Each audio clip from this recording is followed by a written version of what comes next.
ओम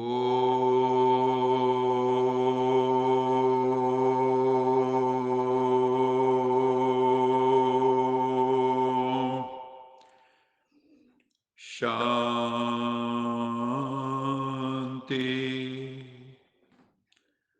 सत्यम शिवम सुंदरम सच्चिदानंद स्वरूप सत श्री अकाल मूर्त ज्ञान के सागर, प्रेम के सागर, सुख के सागर, पतित पावन कृपा निधान, परम पिता परमात्मा की परम प्रिय संतान, प्यारे भाइयों तथा बहनों, आज 26 फरवरी 2022 की मुरली मंथन से पूर्व यश जी हमें एक बहुत ही सुंदर गीत सुना रहे हैं। यश जी। ऐसा सो शिव की याद बिना चलते रहना किस काम का है। मेरे प्राणों प्रभु के प्यार बिना तन में रहना बस नाम का है। दुनिया में लाखों आते हैं, आते और जाते रहते हैं, पर अमर है जो उपकार करे और दिल से सेवा करते हैं।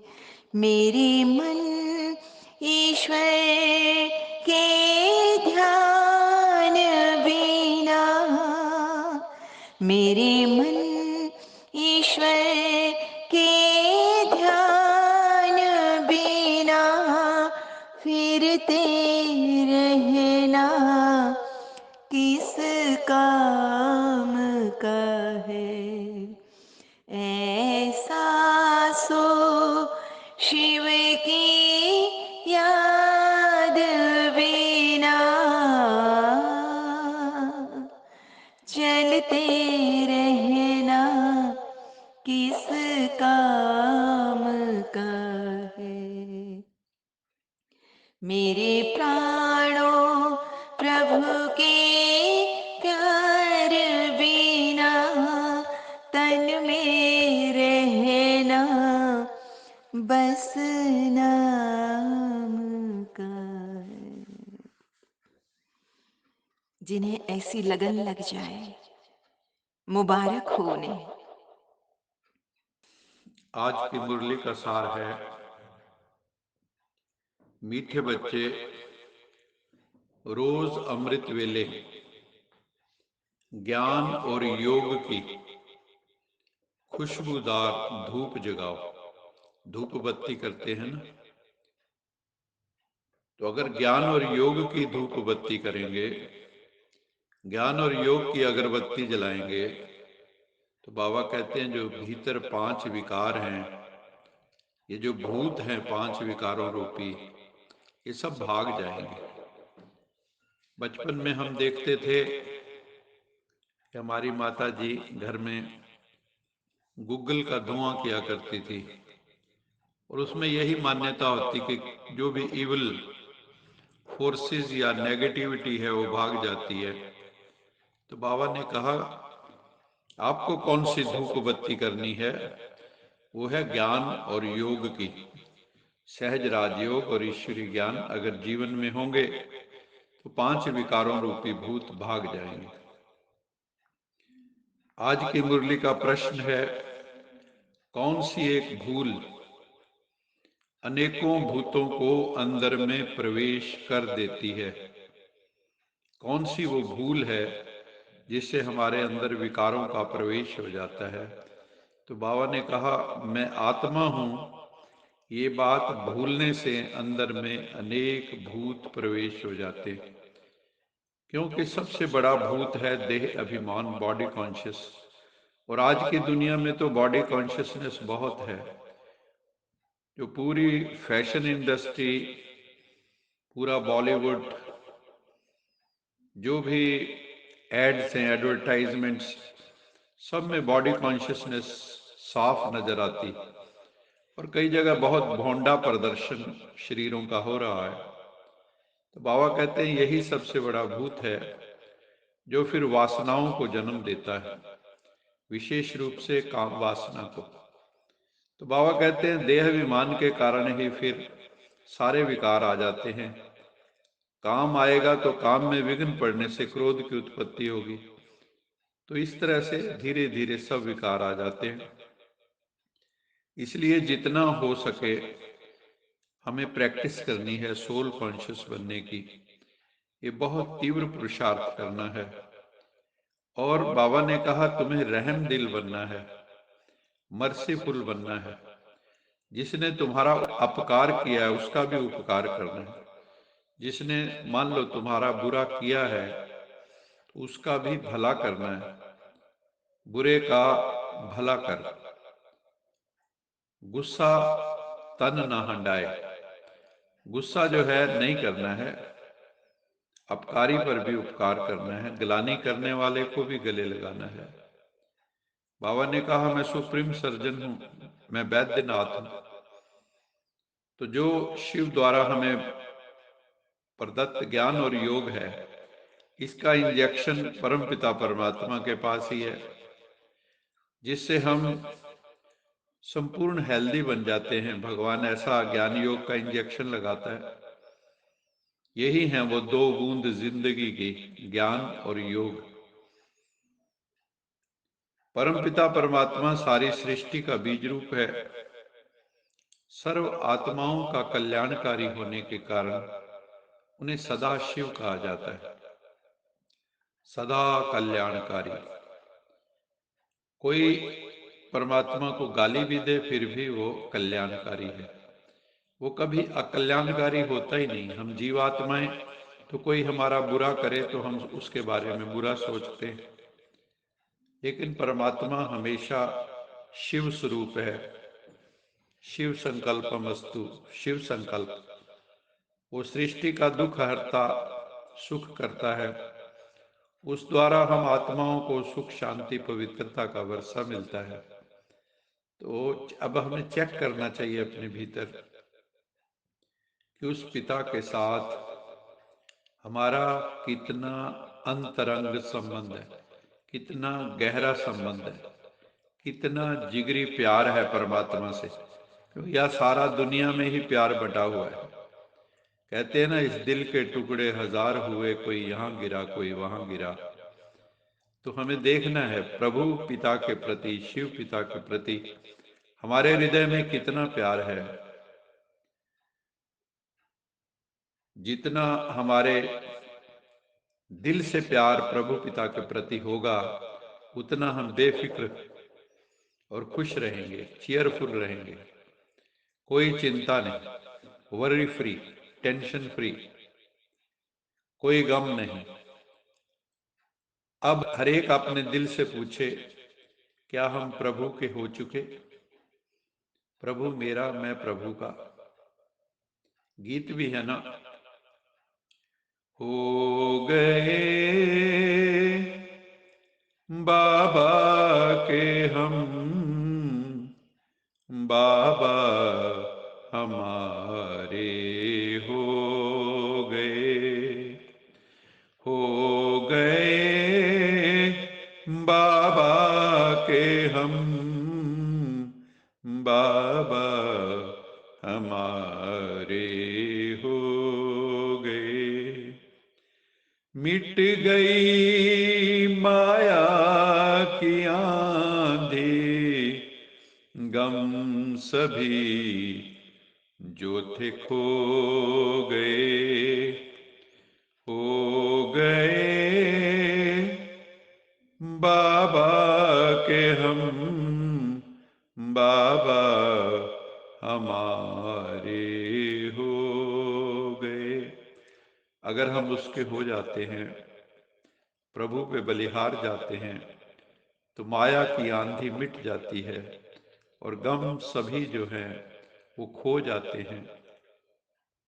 फिर बाबा ने कहा कि अभी समय समीप आ रहा है, विनाश सिर पे खड़ा है। अब हम देख रहे हैं कि विनाश सामने खड़ा है।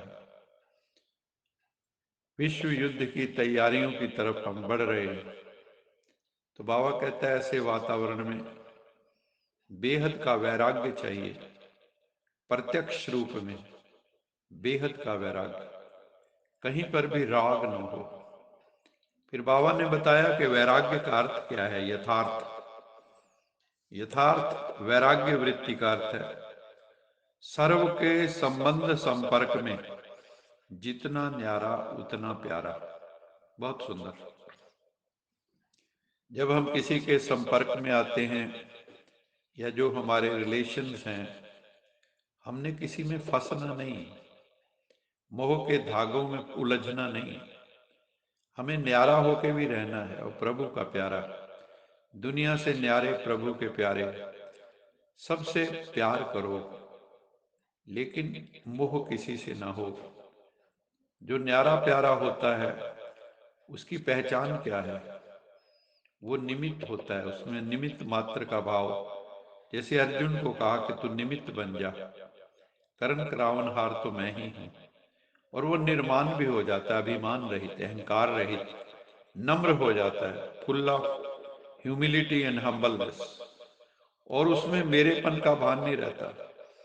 ये शरीर भी मेरा नहीं, न तन मेरा, न मन मेरा, न धन मेरा, न जन मेरा, न संसार मेरा, कुछ भी मेरापन नहीं, क्योंकि सब यहीं तो रह जाना है। वर्तमान समय मेरापन रॉयल रूप से बढ़ गया। बाबा ने कहा अब क्या कहते हैं बच्चे, ये तो मेरा ही काम है, मेरा ही स्थान है। मुझे ये जो साधन मिले हैं, सुख के साधन, ये मेरे भाग्य अनुसार मिले हैं। तो बाबा कहते हैं ऐसे रायल रूप के मेरेपन को अब बच्चों समाप्त करो, नहीं तो क्या होगा, साधनों के सुख के कारण साधना को भूल जाओगे। इसलिए साधनों के सुख के कारण साधना को भूलो मत, नहीं तो पतन हो जाएगा, नीचे गिर जाओगे, उच्च स्थिति को प्राप्त नहीं कर पाओगे। इसलिए साधनों में भी उलझना नहीं है। भक्त भगवान से कई बार भक्ति मार्ग में कहते हैं कि हे प्रभु, हमें अपने स्वरूप की एक थोड़ी सी झलक दे दो, अपना इन आंखों को अपना साक्षात्कार करा दो। बाबा कहते हैं वहां तो साक्षात्कार मांगते हैं, और तुम बच्चे तो भगवान के सन्मुख बैठे हो, तुमने ईश्वर को पाया है, तुमने इन आंखों से देखा है, बुद्धि के नेत्र से देखा है, दिव्य बुद्धि के नेत्र से। गीत भी है, हमने देखा, हमने पाया, शिव भोला भगवान, कितना मीठा, कितना प्यारा, शिव भोला भगवान। हमने देखा, हमने पाया, शिव भोला भगवान, कितना मीठा, कितना प्यारा, शिव भोला भगवान। हमने तो अपने नेत्रों से देखा है, भगवान से सर्व संबंध निभाए हैं, हम बहुत लकी सोल हैं। फिर बाबा ने बताया कि लोग कहते हैं हम ईश्वर को पाएं, ईश्वर को पाना कैसे होता है? वो खुदा खुद ही आकर बताते हैं कि ईश्वर को पाने का अर्थ है ईश्वर से पहले ज्ञान प्राप्त करना, नॉलेज प्राप्त करना। स्पिरिचुअल नॉलेज के बिना कल्याण नहीं है, बिना ज्ञान के, बिना गुणों को जाने यथार्थ दर्शन कभी हो नहीं सकता। जैसे आपके सामने हीरा पड़ा हो, आपको उसका ज्ञान ना हो कि ये हीरा है, आप तो उसे कांच ही समझ लेंगे। अगर आपको उसको गुण का पता नहीं, उसके मूल्य का पता नहीं, तो इसको यथार्थ दर्शन नहीं करेंगे, नहीं कहेंगे। इसी तरह से दर्शन से प्रसन्न नहीं होना है। बाबा कहते हैं ज्ञान लो, समझ लो, और फिर बुद्धि योग जोड़ो उससे, फिर उसके समान बनो, ईश्वर के समान भगवत स्वरूप बनो। तुम सब आत्माएं इस तन के द्वारा अपना अपना पार्ट बजा रही हो सृष्टि रूपी रंगमंच पर। शरीर के बिना आत्मा पार्ट नहीं बजा सकती। हर जन्म में शरीर के नाम तो बदल जाते हैं। आत्मा एक शरीर छोड़ दूसरा लेती है। अब तुम बच्चे तो जान गए हो कि हम आत्मा हैं, ना कि शरीर। बाबा आकर हमें सोल कॉन्शियस आत्म अभिमानी बनाते हैं। इस शरीर द्वारा आत्मा ही सब कुछ करती है। शरीर के अंदर आत्मा कहती, शरीर द्वारा मैं चलता फिरता हूँ, खाता पीता हूँ, सभी इंद्रियों के विषयों का भोग करता हूँ। ये आत्मा शरीर के द्वारा ही करती है। हम जानते हैं कि भगवान भी निराकार है और हम बच्चे आत्माएं भी निराकार हैं, ज्योति बिंदु स्वरूप हैं। निराकार परम पिता परमात्मा ज्ञान कैसे दे? तो साकार ब्रह्मा के माध्यम से हम बच्चों को ज्ञान देते हैं, उनके तन में प्रवेश करके। परंतु चलते चलते कई बच्चे भूल जाते हैं। भूलने का भी पहला पहला कारण बाबा ने बताया है, दे अभिमान का भूत। उसको भगाने का अमृत वेले पुरुषार्थ करना है। कहते भी है ना, सिमर सिमर सुख पाओ, कल क्लेश मिटे सब तन के। अगर हम प्रभु पिता का सिमरन करेंगे, उसको याद करेंगे, तो बहुत सुख मिलेगा और कलह क्लेश सब समाप्त हो जाएंगे। और भी कहते हैं, राम सिमर प्रभात मोरे मन, कि मेरे मन प्रभात के समय परमात्मा को याद कर। गुरबाणी में भी है, अमृत वेला सच नाओ वड्याई विचार, कि अमृत वेले उठ के उस प्रभु की वड्याई, उसके गुणों का गान कर। फिर बाबा ने कहा कि लोग सब कुछ कई बार मिला देते हैं, सब कुछ कह देते हैं परमात्मा ही कर रहा है, जबकि तीन अनादि सत्ताएं हैं, आत्मा परमात्मा और प्रकृति। तीनों के पार्ट को मिला देते हैं कई बार। प्रेसिडेंट, बाबा कहते हैं प्रेसिडेंट प्रेसिडेंट का पार्ट बजाएगा, प्राइम मिनिस्टर प्राइम मिनिस्टर का, दूसरे मिनिस्टर अपना अपना पार्ट बजाएंगे, सबकी एक्ट अलग अलग है। ऐसे परम पिता परमात्मा की एक्ट भी अलग है। ब्रह्मा विष्णु शंकर की अलग एक्ट है। शिव को कहा ही जाता है पतित पावन, विष हर, विष को हरने वाला, विषय विकारों को हरने वाला। वो ब्रह्मा द्वारा पतितों को पावन बनाते हैं। उनकी ये ड्रामा में ड्यूटी है। वो बड़े थे बड़ा है, ऊंचे थे ऊंचा, ऊंचे थे ऊंचा भगवंत। शिव बाबा कभी जन्म मरण में नहीं आते हैं। उनका जन्म दिव्य है, जिसे अवतरण कहा जाता है। बाकी ब्रह्मा द्वारा सेवा करते हैं। शिव बाबा एवर प्योर है। हम आत्माएं कभी प्योर तो कभी इम्प्योर। सतयुग त्रेता में हम प्योर होते हैं, परम धाम में प्योर होते हैं, लेकिन इस दुनिया में आते हैं, शरीर द्वारा पार्ट हो जाते हैं, तो द्वापर युग से हम पतित हो जाते हैं, वाम मार्ग में चले जाते हैं। तो फिर विषय विकारों का आगमन हो जाता है और धीरे धीरे विषय विकार बढ़ते बढ़ते ये सृष्टि कलयुग में पहुंच जाती है और विषय विकारों के कारण ही ये सृष्टि नरक जैसी बन जाती है। फिर बाबा ने कहा, तुम बच्चे जो योग ज्ञान वाले हो, कभी भी तुम्हें किसी पे गुस्सा नहीं करना है, किसी को गाली मुख से नहीं निकलनी चाहिए। ये आसुरी स्वभाव है, राक्षसी स्वभाव है। सतयुग में ये गाली वगैरह होती नहीं है। कलयुग में तो पता नहीं कितनी गालियां लोग निकालते हैं, गंदी गंदी गालियां निकालते हैं।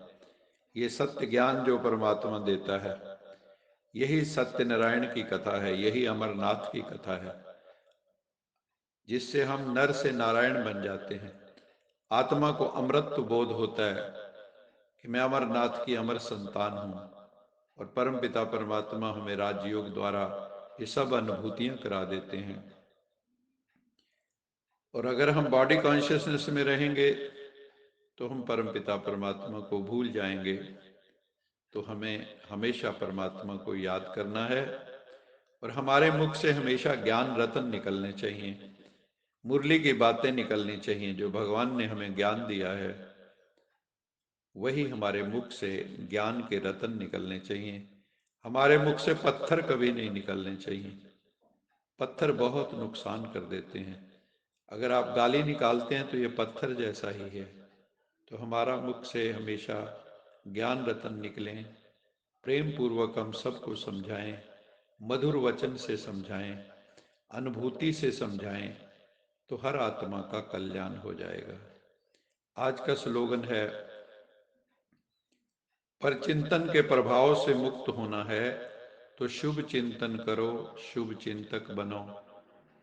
क्योंकि पर चिंतन से हम तभी मुक्त हो सकते हैं जब हम शुभ चिंतन करते हैं, भला सोचते हैं सबका, सर्वे भवन्तु सुखिना की भावना रखते हैं, लोका समस्ता सुखिनो भवन्तु की भावना रखते हैं। नानक नाम चढ़दी कला, तेरे पाने सरबत का भला, सरबत का भला सर्वस्व सर्व का भला हो, ये भावना रखते हैं। तो हम पर चिंतन हमारा, हम उससे मुक्त हो जाते हैं या स्वचिंतन में रहते हैं, आत्म चिंतन में, परमात्म चिंतन में। तो पर चिंतन से जो दूसरों के अवगुणों को देखना, फाइंडिंग फॉल्ट विद अदर्स, इससे हम मुक्त हो जाते हैं। अच्छा, मीठे मीठे सिखिल दे बच्चों प्रति मात पिता बाप दादा का याद प्यार, गुड मॉर्निंग। रूहानी बाप की रूहानी बच्चों को नमस्ते। हम हम रूहानी रूहानी बच्चों बच्चों की की रूहानी रूहानी मात मात पिता पिता बाप बाप दादा दादा को याद याद प्यार, प्यार, गुड गुड मॉर्निंग मॉर्निंग और और नमस्ते। नमस्ते। सदा रहो हंसते कहीं नहीं, फंसते बन जाओ फरिश्ते, बांध लो अपने, बसते चलो प्रभु के रास्ते। वाहिगुरु वाहिगुरु जी जी का का खालसा, खालसा, वाहिगुरु वाहिगुरु जी जी की की फतेह। फतेह। बोल बोल साचे साचे दरबार दरबार की की जय। जय। लोका लोका समस्ता समस्ता सुखिनो सुखिनो भवन्तु। भवन्तु। लोका लोका समस्ता समस्ता सुखिनो सुखिनो भवन्तु। भवन्तु। लोका लोका समस्ता समस्ता सुखिनो सुखिनो भवन्तु। भवन्तु। ओम